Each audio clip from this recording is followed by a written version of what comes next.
What if I told you Africa once built its own smartphone factory? Not in the US, not in China, but right here on the African continent. It was called Marathons, launched with big dreams, powerful promises, and a whole lot of government support. But fast forward to this date, the factory is now silent. So what really happened to Africa's first ever smartphone brand? This is a story about the rise and the downfall of Marathons. Let's first rewind to 2019. Rwanda had just launched Africa's first ever smartphone manufacturing plant, the Marathon Smartphone Company. It was about vision to build smartphones entirely in Africa, create jobs for Africans, and reduce dependence on imported devices. Now get this right, these phones were not just assembled in Africa, they were manufactured in Africa. From the components, the motherboards, everything was being made right there in Rwanda in the Mara smartphone manufacturing plant. Now Marathons first launched two devices, the Marathon X and the Marathon Z. Now both these two devices were running on Android, and both of them were actually budget devices because the Marathon X was priced at around $130 and the Marathon Z was priced at around $190. But these phones were actually decent for their price because they looked good, they ran smoothly, and most importantly, they symbolized something very powerful.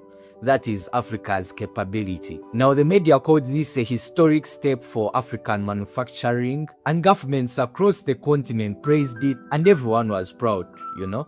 Now the Mara company opened up a second factory in South Africa with promises to expand to Kenya, Nigeria, and Uganda very soon. That's how fast the vision was growing. But now all this was a perfect story until, well, reality kicked in. Now Mara's biggest challenge wasn't the idea was there and it was a very nice one.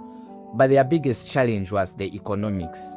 Because you see, smartphone manufacturing is one of the toughest industries in the world. You're competing with brands like Xiaomi, Samsung, and Apple, which produce millions of devices in giant factories at ultra low costs. Because if you've done some bit of economics, you understand how economies of scale work.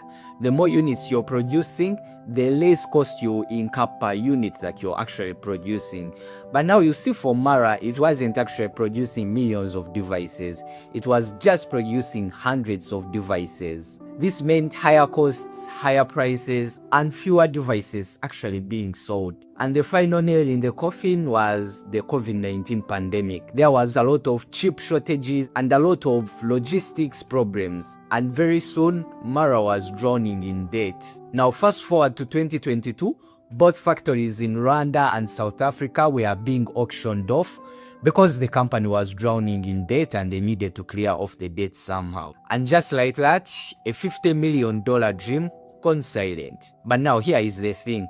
Mara's story isn't a failure, it's actually a lesson for all African brands out there. You see, the talent, the ideas, and the ambition are present, but without strong local supply chains, mass production infrastructure, and big investment, even the biggest dreams actually struggle to survive. Now, Marathons worked so that others could run. We are now seeing this with companies like Chira Motors in Uganda, Basic Go in Kenya, and Innocent Motors in Nigeria. Yeah, these companies are actually learning from Mara and they are building smarter with more sustainable models. Now Africa's future in tech and manufacturing isn't quite over. Many would argue it's actually just the beginning, because one thing is clear, Africa can build, but we just need to build smarter. Now if you found this video inspiring, hit the like button and subscribe for more content like this, and actually share it with more people, because I feel like a lot of people actually deserve to know what is actually happening in Africa's tech space.